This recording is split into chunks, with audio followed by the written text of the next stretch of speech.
نحمده ونصلي على رسوله الكريم أما بعد فأعوذ بالله من الشيطان الرجيم بسم الله الرحمن الرحيم حاميم والكتاب المبين إنا أنزلناه في ليلة مباركة إنا كنا منذرين صدق الله العظيم۔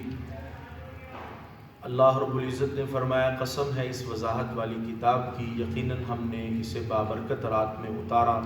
مفسرین کے قول کے مطابق اس آیت سے مراد شب برات کی رات ہے، اور بعض مفسرین کے مطابق لیلۃ القدر کی رات ہے۔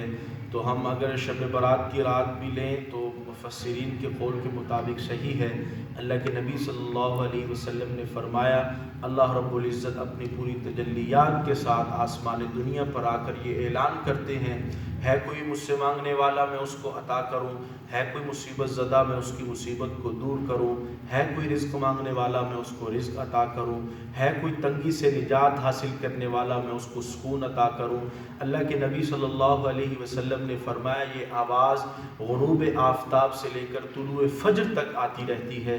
خوش نصیب ہے وہ انسان، خوش قسمت ہے وہ انسان جو اس رات کو قیمتی بناتے ہوئے اللہ رب العزت سے مانگتے ہیں، توبہ استغفار کرتے ہیں، رجوع اللہ کرتے ہیں۔ آج پاکستان علماء کونسل اس رات کو شب توبہ کے طور پر منا رہی ہے، اور اس رات میں اپنے اپنے گھروں کے اندر عبادات کا اہتمام کیا جائے اور اللہ رب العزت سے گڑ گڑا کر توبہ استغفار کیا جائے۔ یہ پورا ملک اس وقت جو وبا کی لپیٹ میں ہے، مدارس، مساجد، خانقاہیں، یونیورسٹیز، اسکول، پورے شہر بند ہیں، لاک ڈاؤن کی صورتحال ہے، پوری دنیا بند ہے اس وقت لاک ڈاؤن کی صورتحال میں۔ اللہ رب العزت اس وبا سے ہمیں محفوظ رکھے۔ اللہ کے نبی صلی اللہ علیہ وسلم نے فرمایا اس رات اللہ رب العزت بنو قبیلہ قلب کی بکریوں کے بالوں کے برابر اللہ رب العزت جہنم سے لوگوں کو نکال کر جنت کا فیصلہ کرتے ہیں۔ اما عائشہ رضی اللہ تعالی عنہ فرماتی ہیں اللہ کے نبی صلی اللہ علیہ وسلم نے فرمایا اس رات میں سب کی مغفرت ہو جاتی ہے جو رجوع اللہ کرتے ہیں، سوائے 6 آدمیوں کے، جن میں ایک مشرک ہے، شرک کرنے والا، اس کی اس رات میں مغفرت نہیں۔ دوسرا کینہ پرور جو مسلمان بھائی کا دل میں بغض اور حسد رکھتا ہے، اس کی اس رات میں مغفرت نہیں۔ تیسرا فرمایا متکبر انسان، غرور کرنے والے انسان کی اس رات میں مغفرت نہیں۔ چوتھا فرمایا صلہ رحمی نہ کرنے والا، رشتوں کو توڑنے والا، اس کی بھی اس رات میں مغفرت نہیں۔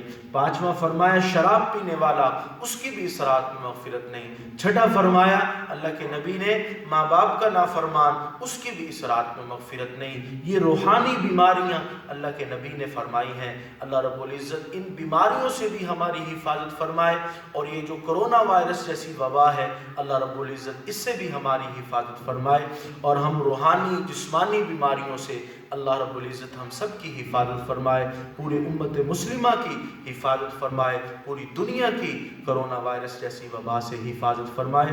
اللہ کے نبی نے فرمایا جیسے ہمارے اعمال دنیا سے آسمان کی طرف جاتے ہیں، اسی طرح کے نتائج آسمان سے اللہ رب العزت کی طرف سے آتے ہیں۔ یہ ہمارے اعمال کا نتیجہ ہے جو ہم اس وبا میں مبتلا ہیں۔ اللہ رب العزت ہماری اس وبا سے حفاظت فرمائے، روحانی جسمانی بیماریوں سے اللہ رب العزت تمام مسلمانوں کی حفاظت فرمائے۔ وما علینا الا البلاغ۔